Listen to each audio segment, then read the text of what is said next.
தாய் தமிழ் உறவுகளுக்கு வணக்கம். தமிழ்நாட்டை விரைவில் பாதுகாப்பு இல்லாத மாநிலமாக அறிவிக்கப் போகிறார்கள் என்ற நிலையை நாம் எட்டியுள்ளோம். ஏறத்தாழ ஒரு நாளைக்கு 4 பாலியல் வழக்கு என்ற வீதம் போய்கொண்டிருக்கிறது இந்த தமிழ்நாட்டின் நிலைமை. ஒரு பக்கம் கனிம வளங்கள் சுரண்டல், இன்னொரு பக்கம் கொலை, கொள்ளை, கற்பழிப்பு போன்ற இந்த மாதிரி ஒரு பிரச்சனைகளை தமிழ்நாடு தினமும் சந்திக்கிறது. இதில் பெண் பிள்ளைகளை பெற்றால் செல்வமகள் சேமிப்பு திட்டம், அந்த திட்டம், இந்த திட்டம் என்று பெண் பிள்ளைகளுக்காக நாங்கள் இதுவரை உருவாக்கி உள்ளோம். நீங்கள் பெண் பிள்ளைகள் பெற்றுவிட்டால் கவலைப்பட வேண்டாம் என்று ஒரு அற்ப விளம்பரத்தை நீங்கள் தேடிக்கொள்கிறீர்கள்.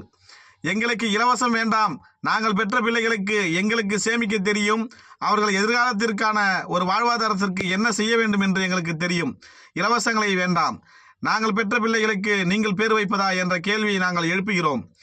அவர்கள் வெளியில் சென்று ஒரு பாதுகாப்பு இல்லாத ஒரு நிலையை உருவாக்கியிட்ட இந்த தமிழ்நாட்டை நீங்கள் இனிவரும் காலங்களில் இதுபோன்ற பாலியல் வழக்குகள், சிறுவயது பிள்ளைகள் என்று கூட பார்க்காமல் காம கொடூர்களின் காம லீலைகளை அடக்குவதற்காக ஒரு முன்முயற்சியை எடுக்க வேண்டும்.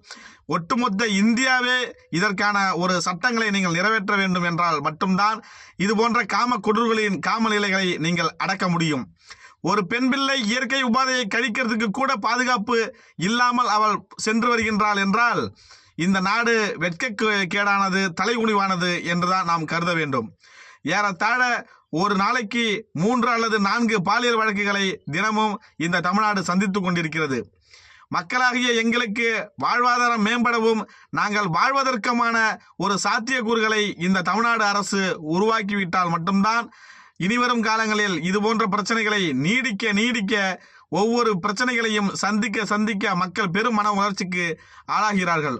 அண்டை மாநிலத்தை எல்லாம் நாம் பெருமைக்கு பீத்திங்கிரும் கணக்காய் அவர்களை நாம் பேசி கொண்டிருக்கிறோம். அவர்கள் வல்லமை பற்றி நாம் பல்லிழித்து கொண்டிருக்கிறோம்.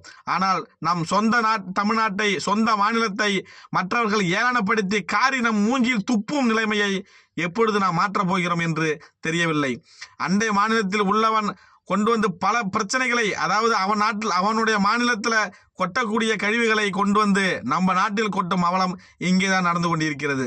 இதற்கெல்லாம் நீங்கள் மூல காரணமாக இருந்து கொண்டிருக்கும் இந்த தமிழ்நாடு போக்குவரத்து காவல்துறை எல்லையிலேயே மறித்து நீங்கள் என்ன கொண்டு வரீங்கன்னு சொல்லி கூட கேட்காம அவங்க ஒரு கமிஷனை வாங்கிட்டு விடுறதுனால தானே அவன் தைரியமாக கொண்டு வந்து பள்ளிக்கரணையில் கொண்டு வந்து கொட்டுற அளவுக்கு வரான்னாக்க இதில் யார் தவறு இருக்கு? பேசிக்கொண்டே போனால் ஒரு நாளைக்கே பத்தாது, அவ்வளோ பிரச்சனைகள் இருக்கு. நீங்கள் பெண் பிள்ளைகளுக்கு பாதுகாப்பு வழங்க இந்த மரண தண்டனையை விதித்தால் மட்டும்தான் தமிழகம் உருப்படும்.